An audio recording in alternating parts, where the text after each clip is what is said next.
Such great remarks. I am now incredibly interested to hear this next discussion. We've got some fantastic minds about to take the stage to discuss the historic election we just concluded and the unprecedented 2025 election for New Jersey coming up. And it'll be fascinating to see where they take us collectively. So please join me on the stage as I call your name. First up is Daniel Bryan, the president of Bryan Strategies Group, and Alexandra Wilkes, attorney and Republican strategist. You may better know them both as opposing side contributors to the great Stomping Grounds column appearing each week in the New Jersey Globe. Next up is Ginger Gold Schnitzer, the director of Eagleton Institute's Education and Strategic Initiatives at Rutgers. Briana Vannozzi, who you know very well, is the anchor of NJ Spotlight News. And our moderator for this political panel is Tony Bawidamann, New Jobs PAC Chair and Senior Director of Legislative Affairs for Comcast. So please join the stage, and thank you very much for being here today.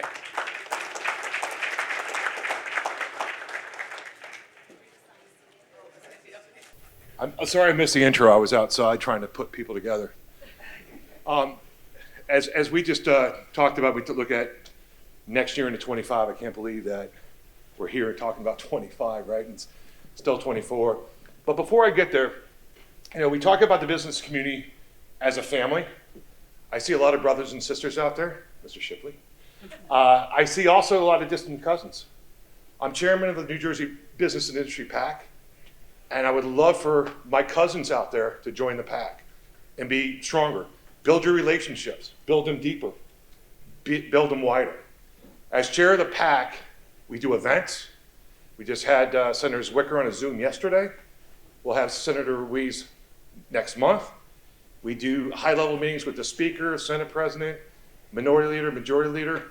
It's worth your time, but it takes effort, it takes work. And I'll plug for the PAC. I'm around all day, would love to talk to you about it, but that's my plug for the PAC today. But as we go back to the panel and we talk about 25, we have to look back to 21 in the governor's race. We have to look back at Trump versus Harris. So my question to you guys is this, was the election either 4 years ago or just a couple months ago, was it a high surge in New Jersey? Was it a high surge in Republicans? Did Democrats just not come out? Where did swing voters go? Those are some questions I think that folks in this audience want to know. And I think as the gubernatorial candidates come up here, what's their path, right? What is their path? Tell me your thoughts. Anyway, let's go right down the line. Sure, I'll kick it off. So let me just give it a little bit of context first, right? Just in case we're not all deep in the numbers. So Harris gets 390,000 roughly less votes than Biden did in 2020. Trump gets about 83,000 more than he did in 2020, and 310,000 fewer New Jerseyans vote. So it leaves you with three questions, essentially, right? One, why did Harris underperform Biden so significantly? Two, what caused Trump to sort of slightly overperform? And obviously, probably the most interesting question for me is, why did 310,000 more voters sit it out? And there's lots of ways that people, and the answer is there is not one answer. You can make a lot of different arguments. Is it that Harris was too progressive for even a big part of the Democratic base? Was it because she was a woman and a woman of color? And we know from experience that women of color are always held to higher expectations? Or was it simply that Republicans were more enthused about their candidate than Democrats? So I'll add to that and just say there's also a couple of things at play here, and Dan can speak to this, which is that Democrats, of course, have outnumbered in registered voters Republicans for quite some time, and frankly have also relied on those voter rolls. We saw in 4 counties, and we just crunched the numbers, we've been working on this at NJ Spotlight, 4 counties had turnout drop by 10% or more. And they were Burlington and Essex, which did go for Harris, but only slightly, and Atlantic and Cumberland, which went for Trump.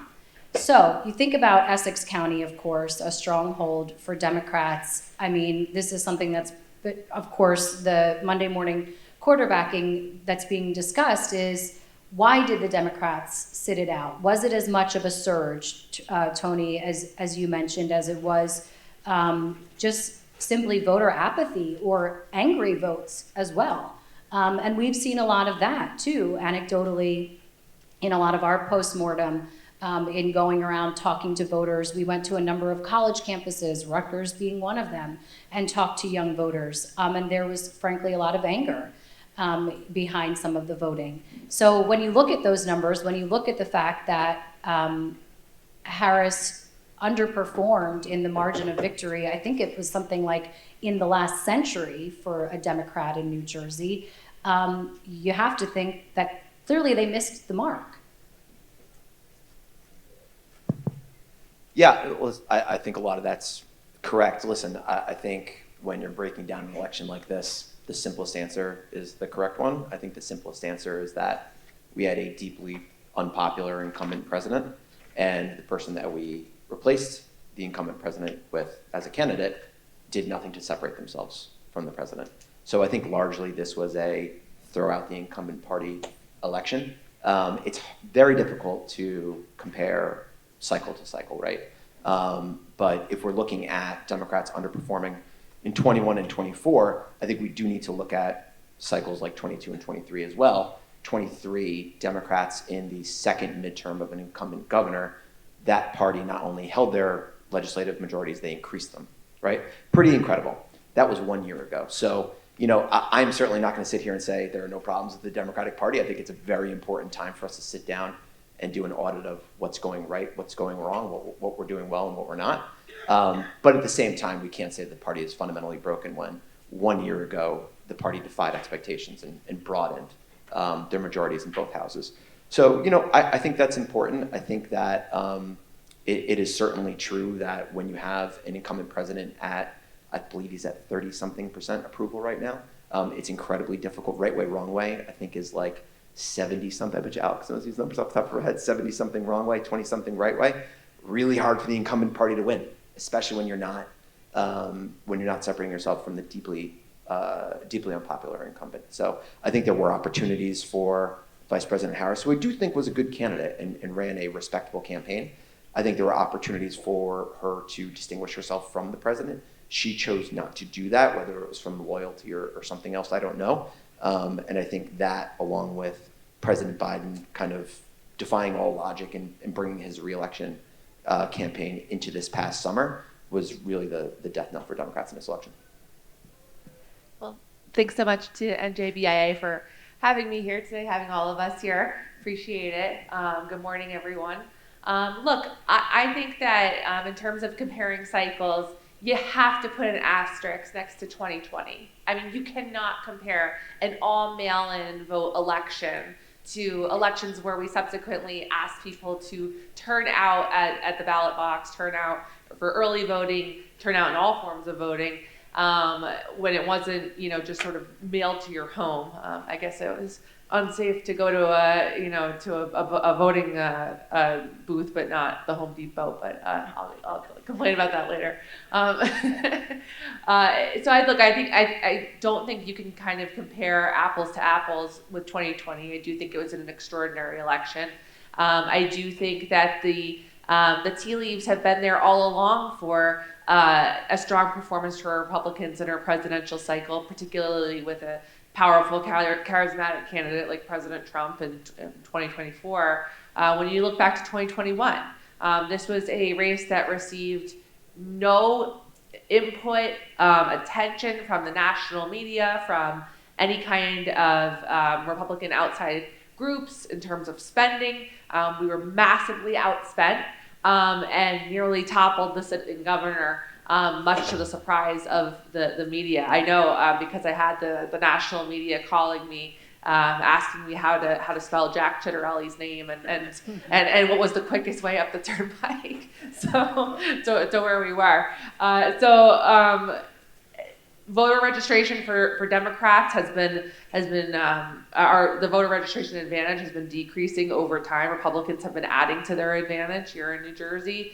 Again, we had a powerful 21 cycle. I do think that the Dobbs decision definitely had an impact for our 22 and 23 cycles, suppressing, energizing Democrats more than Republicans were. But I think that for 24, this was an election that was about change, as Dan had mentioned, and I think that the main issues of affordability and immigration, these were issues that Donald Trump had extraordinary clarity on, and the Democrats did not. It was a new message every single day, and every single day it got worse. We had price controls. It was just a total nightmare. So, look, I think that for 20, we'll look ahead to 25. I know in some of the other questions, but in 2020, you just can't compare that all mail-in election to some of the other elections we've had, in my opinion. So let's look and let's project, and there's no crystal ball, but let's look at 25, right? Legislature's up, governor's race, contentious on both sides. Some things I've heard from you guys today and our call prior was angry, apathy, swing voters. So I'm going to ask a legislative question that everybody else in here and me want to know, right? Is where does the legislature sit next year? Do they do policies that will not bankrupt folks, right? I hear it all the time. New Jersey is so expensive. It is, because some folks make it expensive, right? So if using that premise, where does the legislature sit? Does the legislature then do policies that tax cuts? Do they do things for small businesses? Do they do things for the common person? Or do some of the folks in the legislature tack to the right or to the left and say, we're going to support the president and this is what we're going to do? Or do the Democrats here in the state of New Jersey say, we're going to do everything the opposite of what Trump does, and that's our fight. And we still do not talk to voters about what we just talked about, that are angry over the economy, who cannot afford, businesses who may or may not want to come here because of the regulation here. So as you look into 25, where do you see governor, legislature, where do they tact? Do they tact to the middle, which I would tell them to do, but that's me. But what do you think they would do? Well, I sure hope that they listen to all of this. It's hard to say exactly. We have a lot of new faces in the legislature. We're going to have more now because of a couple of members who gained seats in Congress, and now their seats will be open, potentially up in Passaic County, the Senate seat that Nellie Poe held. You could have a member of the legislature move up to that, and then another assembly seat open up. From my perspective, I do hope that they listen to all of this. New Jersey is often talked about as a bellwether from our previous gubernatorial elections, and definitely, Alex made an excellent point about 2020, where turnout was something we've never seen before, and frankly, because mail-in voting helped quite a bit. It was almost difficult not to vote. You had to make a conscious choice not to do it. That said, I think the legislature would be remiss if it didn't take a lot of these points about the economy, about taxes into play. So far, what we know about what's being considered and what's going to be posted for votes, it doesn't necessarily look like they're going that way yet. We have Stay NJ, which is being ramped up for next year. You have the Anchor program, which we don't know how long that will be funded. But there are discussions about it, at least internally. A couple of folks I spoke with in Essex County say that they're looking at that closely. Dan, I'm curious what you're hearing. I know you're not necessarily intertwined in the legislature these days, but is that something where they're considering tacting more toward the middle?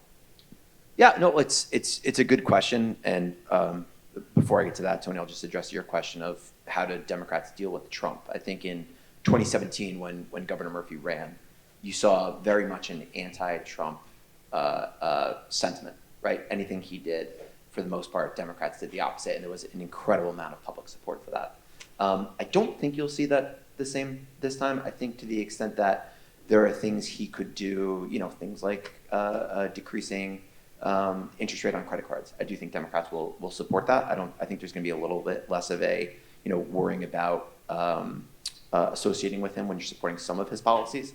There are other policies that, if he does go through with mass deportations, a few of us were just having this conversation in the hallway, trying to deport 20 million people from this country, activating the army, setting up camps. I just don't see how it's possible, so I still don't believe it. Widespread tariffs, if he plans to do that, I think there's going to be, both from people in this room and many others, there will be a great opposition to. So I think it's going to be issue dependent. To Briana's question, if you look at what the legislative committees, DAC and SDM, ran on in 2023, which was the first cycle when the two new leaders, right, the Assembly Speaker and the Senate President had without a governor at the top of the ticket, they ran on affordability. They ran on affordability, on the economy. They really ran on bread and butter issues. And I think if the folks that ran those committees were in this room right now, they would tell you that's one of the reasons they did so well. So I think you will see that. I think it's important, though, that, one thing I always urge to elected officials is, especially Democratic elected officials, is when you talk about affordability, it's not all about, slashing programs, slashing different governmental spending. It could be about investing in daycare, investing in senior care, investing in education. There are things that we can do to make people's lives more affordable and better by investing in communities and investing in programs rather just in slashing. So are there rooms to cut programs? I'm sure there are, and I'm sure that we'll look at that. But there's also ways to achieve affordability through investments as well. And I think there's some breadcrumbs here to answer the question, Tony. I was reading The Hill before Thanksgiving, and there was a quote from Leroy Jones, the chairman of the Democratic State Committee, who said that the party needed to sort of recalibrate and focus the messaging on the economy and the cost of living, and basically admitted that voters in this cycle cared more about affordability, and that trend would likely continue into 2025. Now, the question is there's the campaign of what Democrats in the legislature will campaign on, and how reflective will that be about how they govern between now and then? In other words, I don't know that these things are necessarily mutually exclusive, right? You can still battle Donald Trump, and you can still do things to help with affordability. There's a lot of issues to choose from, and there are social issues which Democrats might try to enact sort of protections or look at regulatory things that don't necessarily cost a lot of money. But I think with the size of the budget last year, Democrats will be very conscious of what spending looks like between now and the election. And I know that they're in for a very tough budget. Look, I think that Democrats are backed into a corner on two fronts. One, we're facing an enormous fiscal cliff. We are out of the Biden bucks in terms of the infrastructure money that was floated into all of the blue states by the Biden administration. We've blown through that now. Democrats have to answer to constituents who are going to see cuts and going to see cuts to schools, cuts to programs, because there's just simply not enough money. So that's one. Two, I think that I think that to the extent that they can, and probably should, they'll want to isolate themselves from the gubernatorial primary that will be going on the Democratic side. But the problem is that you have all of these candidates, and I'll speak less on this issue since I'm not a Democrat, but you have all of these candidates who are trying to appeal to various constituencies, and this would be the same if it were on the Republican side and we had the majorities in the Assembly and the Senate, where they're all trying to differentiate themselves with these groups in an open primary where they're going to be spending millions and millions of dollars. And bullying the legislature is a very good way to do that. If they bring up something, a cut that they don't like, or a program or something that comes up, that's a really easy way for one of these candidates to come out and distinguish himself or herself in what is a very crowded field. So I do think it's going to be difficult for Democrats to stick to affordability when they have a field that's dragging them to the left, and when they're facing a fiscal cliff that just quite frankly can't tolerate more cuts. More ways that we can save for New Jersey taxpayers. I mean, the only thing we can do is elect legislators who have different priorities than the ones who have gotten us into this mess. Can I make one final point? course. Quick final point here. I remember, I don't think Dustin Recchiopi is in this room right now, but Dustin and I did a panel at Seton Hall in early March of 2020. And the question to us was, what does the 2020 cycle going to look like? And I think Dustin and I both said, well, it kind of depends on what this COVID thing turns out to be, right? So we were kind of giving our conventional wisdom, but kind of depends on COVID. I feel a bit the same about this cycle. It kind of depends on Donald Trump. Is this going to be kind of a boring second term of Donald Trump? Or is he really going to go through with mass deportations, widespread tariffs? I mean, that would turn this country upside down, right? I would imagine in this room, we won't do a show of hands, that Donald Trump probably did very well amongst people in this room. I would also imagine that people in this room probably don't want to see widespread mass deportations and widespread tariffs. So I think there's far less public support for those types of issues and far more impact on the national and global economy than maybe he and his team would like to think. So no matter what the people up here, especially the three smarter than I am, think about 25, a lot of it's going to depend on Donald Trump. Chris Emmenholtz just texted me. He wants to know the Biden bucks, like $1,000 increments or 100. Chris, we'll get you a couple. A couple. We're sharing. So as you look into 25, obviously, let's talk a little bit more about the politics. The lines go away, right?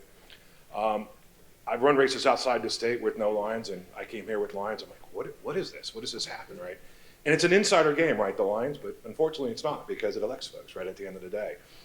If you look at the lines going away, you look at the strength of either candidates or non-candidates or opinion leaders or organizational leaders in the states, do you see the lines going away? Two-part question. One is, what's the impact, right? We're going to see more and more primaries. We kind of do, but that's a whole different animal we're seeing right now. But do we see common folks running? Like my wife who owns a small business, do we see her running? Do you see folks like that? That's the first question. And the second question is, with more primaries, does it make the candidates run to the extremes where we'll see more progressive candidates and maybe some candidates are out of step with maybe the reality of what we want to do here in the business community? So those are two questions. The first one is around the line going away. Does that hurt incumbents? Do you see more? Is it good for us to overturn some folks?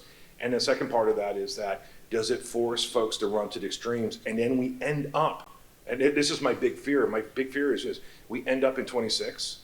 Dan, you know the budget as well as I do. As we go into 26, it's going to be tough, even tougher than it is right now. But with folks on either side that are both very extreme that can't come together. That's my fear. Well, that's definitely been an argument for folks who have wanted to keep the line, that it allows the parties to vet the candidates, to ensure that they're aligned with the priorities, the ideologies that each party has. But New Jersey's the only one who uses this line. And also, as the there's a special select committee. So far, only the Assembly has been meeting and making progress, who is looking at the ballot design right now. And we may not see the line go away altogether. There's talk about using a method that denotes incumbents. There's talk about whether or not running mates should, could, or would be grouped together. These are all really kind of variations of the line. I mean, the point that has been brought through various lawsuits, first by New Jersey working families a few years ago, and then more notably from Senator-elect Andy Kim, was to not be able to differentiate between any candidate. Certainly there's an argument to be made that if you are putting an asterisk next to an incumbent or aligning running mates, you can differentiate these. And so I'm answering the second part of your question first, which is that has long been an argument, but in other states it's not the case. And so there's an argument to be made that it wouldn't be the case here either. Now, with Trump in office, that changes things, and we'll talk about this a bit when we get into 2025. but who is aligned with the party more? And certainly folks at the polls spoke this year. That said, when it comes to the line, it does make it much more difficult to decipher who will win a primary. Usually by now, even 7 months out, we have an idea based on which parties, which county organizations are backing a candidate, their endorsements, the money that they're getting already. This time around, it does make it a little bit more difficult. You can't dispute to decipher which candidate will have that. I mean, it also, Ginger and I were talking before we got on the stage, it also makes it just a lot more exciting in terms of it being potentially a bit of a knockdown drag out, which we haven't had since maybe McGreevy's we were primary. trying to figure it out. I guess you could argue. It's going to change things no matter what. And depending on where you sit, for the better or not. I mean, if you have a candidate you want to get elected, the line helps. And just the line, what we're really talking about is ballot position. And if you looked at Dr. Julia Rubin's research from Rutgers, basically she's saying it's a 12 to 17% advantage just because of the ballot position. But I don't want any of us to lose sight of the fact that ballot position is really important. But one of the reasons that the line was important is because it indicates party support and party organization. So the ballot position, okay, she's done a lot of empirical research and it definitely helps. However, how much that will help will also depend on the strength of parties. Because when your name is in the Republican or the Democratic line, it means that that party is giving you money, that party is giving you their organization, there are actually people behind you, and not all candidates who get on the ballot have that kind of an advantage. So that kind of advantage doesn't go away. But now here's the caveat to that. People are more upset than ever with their own political parties. People are identifying nationally with political parties less.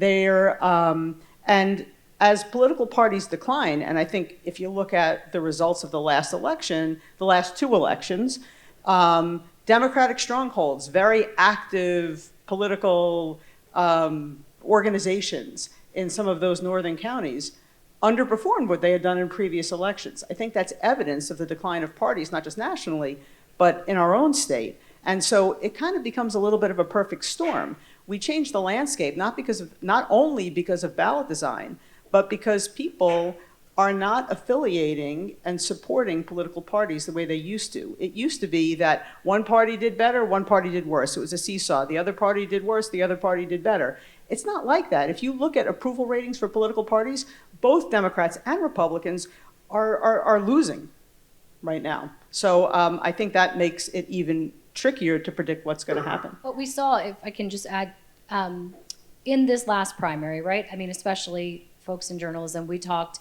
over and over and over again about whether or not having the line was going to matter. And in essence, it didn't, because as Ginger points out, you still had the machines and their get out the vote apparatus and the money and quite frankly, the know-how of running a campaign and running a good ground game to help.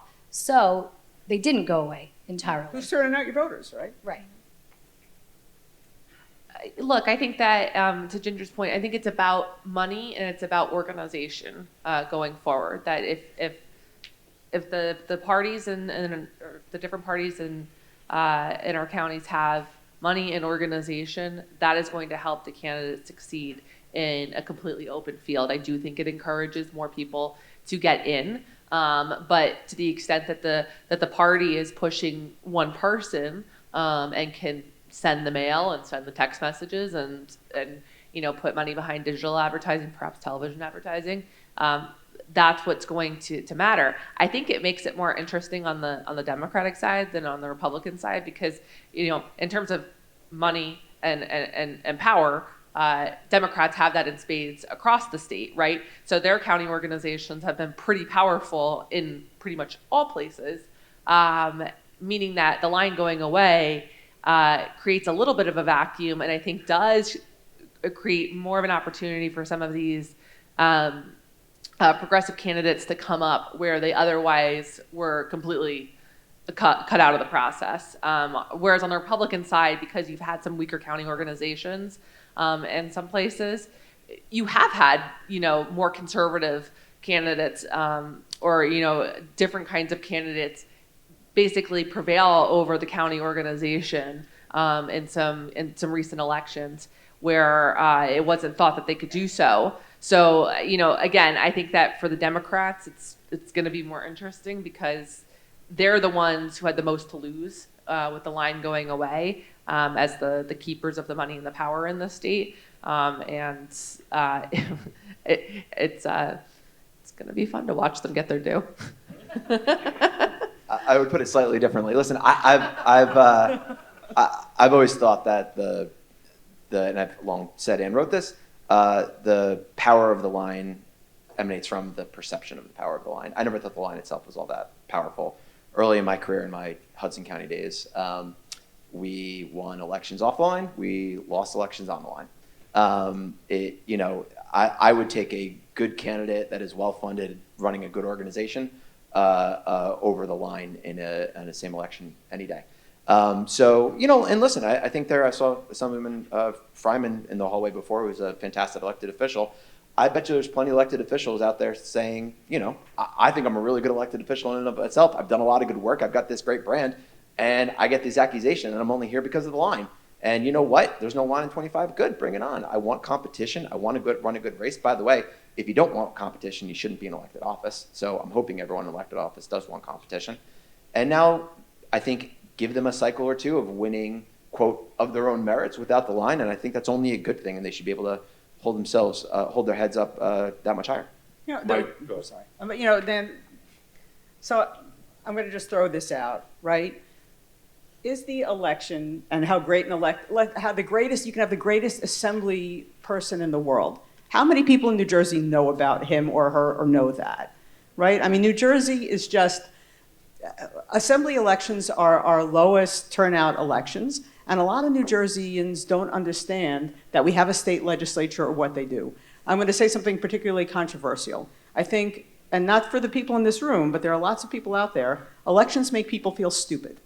Because if you receive your sample ballot and you do not know the names of these people, these candidates, and you do not know what they do in these offices, then you have little interest in voting. And in some senses, that line, you can say, well, I'm a Democrat, so I'll just vote for that guy because I don't know his name and I don't know what a county surrogate does, or I don't know what a county clerk does, or I don't know what my assemblyman does. And it gives you a place to kind of say, well, I know that my values are slightly more aligned here, so I'll push the lever for that one. But honestly, maybe the focus really should be on the civic, and now I'm putting on my Eagleton hat, right, is civic education. Because I think a lot of the patterns that we're seeing in this angry electorate is because they don't have the information they feel they need to make the kinds of decisions that we ask them to make in every election. So I'm like, you could be a great assemblyman, but how many people will, in New Jersey's media market, how many people will know your name, know you're a great assemblyman, and know what you do, and know what you do as an assemblyman? Super quick response to that. I know we're getting the high sign. I think that there are, Ginger, to your point, plenty of districts throughout this state that aren't competitive, where people probably don't know their legislators. But I will say, when I worked with DAC and SDM in 23, there are plenty of districts where people do. I mean, in LD 11, a Vingopal Democrat, the brand was extremely high. He does a fantastic job in LD 11. LD 16 with Roy Fryman, who we spoke about earlier, and Andrew Zwicker, Michelle Drulis, people know them in that district. I'll go to the Republican side. Jeff Van Drew down in Cape May, they know Jeff Van Drew because he hangs out, I was told, I don't know this for a fact, that he hangs out in the Wawa every day from 7 to 10 or 6 to 9, whatever it is, says hello to everybody, and he rotates his Wawas, and they know him. And I don't think they'll ever get him out of office because he does retail politics so well down there. So I agree with you, Ginger, but I would say it depends on the candidate, it depends on if it's competitive, and it depends on how they run their politics in that district. But I want to note to Tony's question, because Alex, you were talking about the Democratic primary. you don't see the Republican primary without the line pushing folks to more of the extreme? I think that in certain counties, so Republicans have had a couple of counties where there's a lot of organization and there's a lot of I mean, truly great leadership where you see the money coming in and you see that the money's backing the candidates and these are oftentimes Republican strongholds. However, there are other counties, I would argue, where you have huge population centers where you have very weak Republican organizations that don't have as much influence, and those are the kinds of places that if I'm an outsider candidate looking to spend and looking to turn out some of those Donald Trump voters who came out in 24 but probably would skip our off-year elections, I'd be looking to run up numbers in those places against the machine where I might not do as well. We keep talking about this two words, upset, angry, right? What are the voters upset about? Are they upset that my Florida State team is 2-10? Feel bad for me. Are they? What are they upset about? I mean, I think one of the things that, and I can say this, I've won it on and off the line here. It's about a good candidate, right? Whether it be Steve Sweeney, Iran, Sarlo, Gary Scher, strong candidates, right? So I think that sometimes supersedes a line, but there are going to be some organizations that, line or no line, they're going to win, right? But let's go back to angry. So people upset and angry. What are they upset about? Are they upset that business? And I hear this a lot from a business community where you guys are thriving, we're poor, right? I hear that all the time, and from a business community is let's tax them. Let's I can say this as my tax accountant is here. Let's tax the crap out of these guys, right? What are they angry with? Question one. Question two is, I know we're about getting to time. What are they angry with? What does the legislature do to come around? Not fight them versus Trump, but what do they do policy-wise? And I'm not talking about specifics. Where do they have to be? Where do they have to tact to come back? A Roy Fryman here who goes back to his district and they're angry. How does he quell that, or does he? I will tell you from my perspective, not as a Democratic operative, but from someone who's planted their roots in this state, grew up in the state, planted their roots in the state with a young family. I think when we talk about affordability, too often we're talking about the economy. And I think the economy needs to be separate in political discussions from a household finance, right? The economy can be doing gangbusters, but when you are a young family in this day and age, as Alex and I know, Briana knows as well, you are looking at daycare through the roof, thousands of dollars a month for one kid. You were looking at college that I had, my financial advisor told me, be safe, my kids are 7 and 5. On the safe side, you're gonna wanna save $500,000 per child.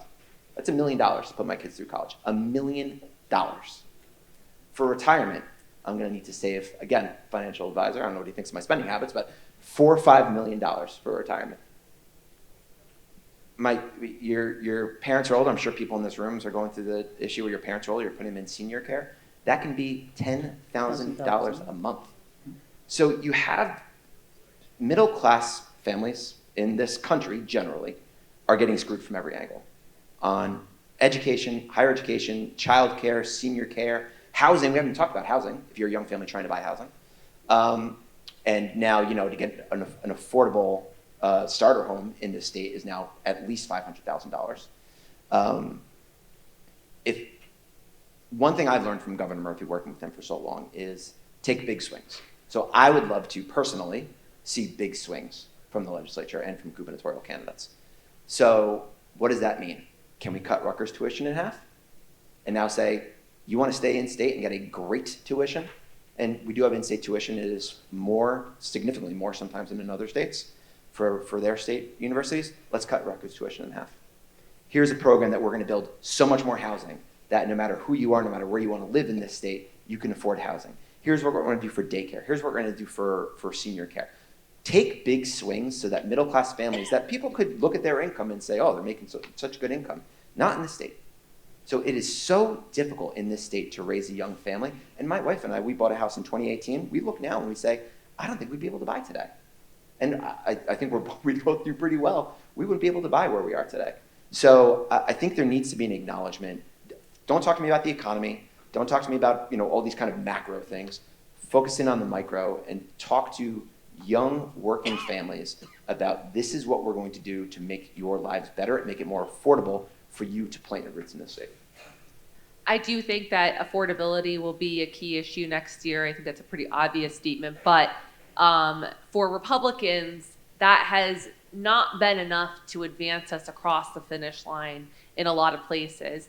And I think it's because, like, look, this is an expensive state. And it's too expensive. It's too expensive to raise a young family here. It's too expensive to run a business here. There are too many regulations. There are too many issues with trying to do something in this state that we have to pare back. And we have to elect better legislators who have that in mind. But for Republicans, I think that in making that argument, we might have a more potent case this year because 2024 did show us that there's a certain limit to the American people's tolerance. They're not going to tolerate $6 for a gallon of milk. They're not going to tolerate $7 for eggs. It's crazy to go to the grocery store. A little bag, costs you $150. But what I do think is that Republicans have to understand that people stay here for a non-economic reason in a lot of cases. Maybe it's that they want to stay close to family. Maybe it's that they like their schools, their neighbors, whatever. And we need to speak to those people about the other issues that are animating them. I think Donald Trump did that well this year when he spoke about immigration. That was an issue that Democrats just completely left off the table. They didn't speak about it at all, and in fact, created policies that exacerbated so many of the problems in our community when it comes to crimes and drugs. Talk about even smaller things like, I should say, a smaller subset of issues like taking away opportunities from girls in sports. These are issues where Republicans were able to make great advances with people who aren't necessarily even really political, but their tolerance level had been exceeded at the economic point, and they were also then angry about some of these other issues. So we need to find some of these other issues to animate these voters because we have to do, as Republicans, affordability plus in this state. We can't run the same property tax campaign every single year. I agree with everything they said about the affordability issue. I would just add that there are other issues besides the issues. For example, so many people are upset with polarization. They feel like the people that we elect don't get things done, and they're too busy fighting with themselves instead of fighting for us. There's persistent concerns about money in politics. People don't feel their votes make a difference, and they don't feel like ordinary people can run for office because it costs too much. Like I said before, the negative perception of party. And campaigns, they feel like aren't giving them information. They feel it's a lot of slogans, it's a lot of pot shots, but it's not a lot of information. We'll go into our Q&A, but they asked me a question about the best candidate I've run for office, and I said 2001, this guy, Sweeney. You missed it. You should have walked in earlier. So anybody have any questions? We can keep going. I'll just say on this last point, we talked to voters, and aside from the affordability question, I think we do have a question. Aside from affordability, it's trust. They don't trust. Look at Eagleton polls, look at Monmouth polls, you pick it. MOS that we do, man on the street interviews, they don't trust their elected officials. The number one question I get asked by folks who know that I work in the news is, where does all the money go? I hear that every single week. Where is all of my money going? They don't believe that their elected officials have their best interests. I think that's right there with the affordability and the polarization. Is this on? Okay. Gianluca Pagano, currently an intern with BIA and Focus. I had a question for Daniel. So you spoke about distinguishing between like personal finance and just general like economic indicators. How do you do that, right? Because most people in this room, they know the difference between like a macroeconomic indicator and what you spend at the grocery store. But to the average American, that's what most politicians run on. They run on, economic indicators are good under me, so therefore you will spend less. How do you distinguish between that? And also to your point of, just making things less affordable, like you brought up Rutgers, right? And decreasing the tuition.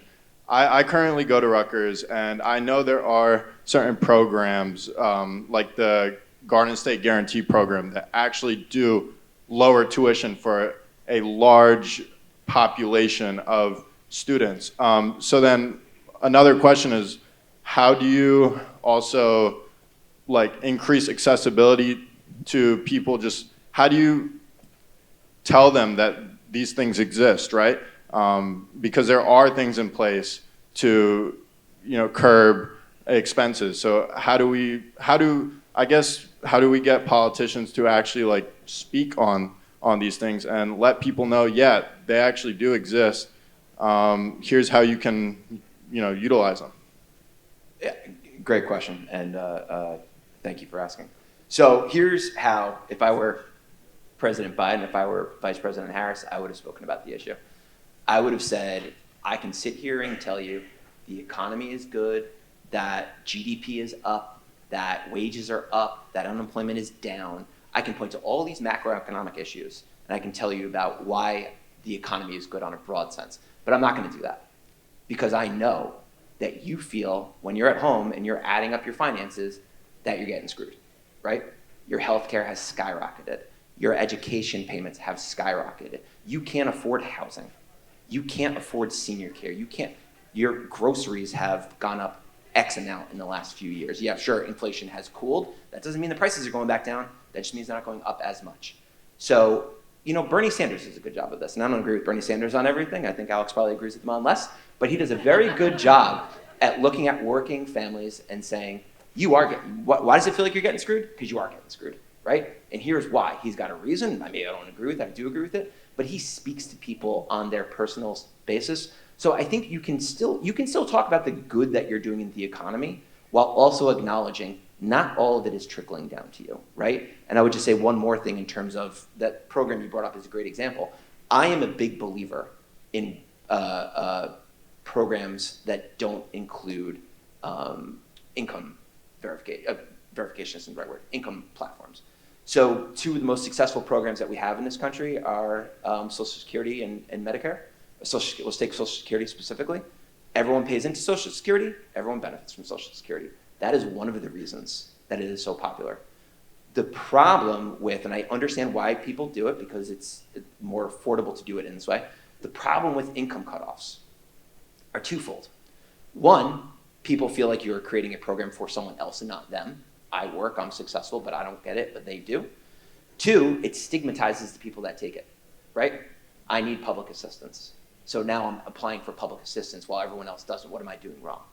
I don't buy it. I don't like it. I think if you want to do, again, if we're talking about big swings, and it's very easy for me to sit up here and do this because I'm not sitting in the assembly, I'm not sitting in the governor's office anymore. I think a big swing like we are going to, I don't care what you make, I don't care what it is, we're going to cut Rutgers tuition in half. And again, I just use this as an example. I think that is something everyone can get behind because everyone's paying into it, everyone benefits from it. So I'm a big believer in that specifically, but I would say that Democrats too often get skittish talking about, well, I can't talk about the economy being good because, people will throw it back in my face if they don't feel good. Do both. Say the economy is good, but that doesn't mean you're doing better. I think that Governor Murphy does a very good job of this. I think that President Biden and Vice President Harris did an extraordinarily poor job at this. They barely talked about the economy at all. So I think Democrats can do both. I appreciate that affordability is the buzzword of the moment. Everybody seems to agree that that's our main challenge going forward. I wanted to ask this panel whether it's appropriate to expand that conversation to include the notion of value.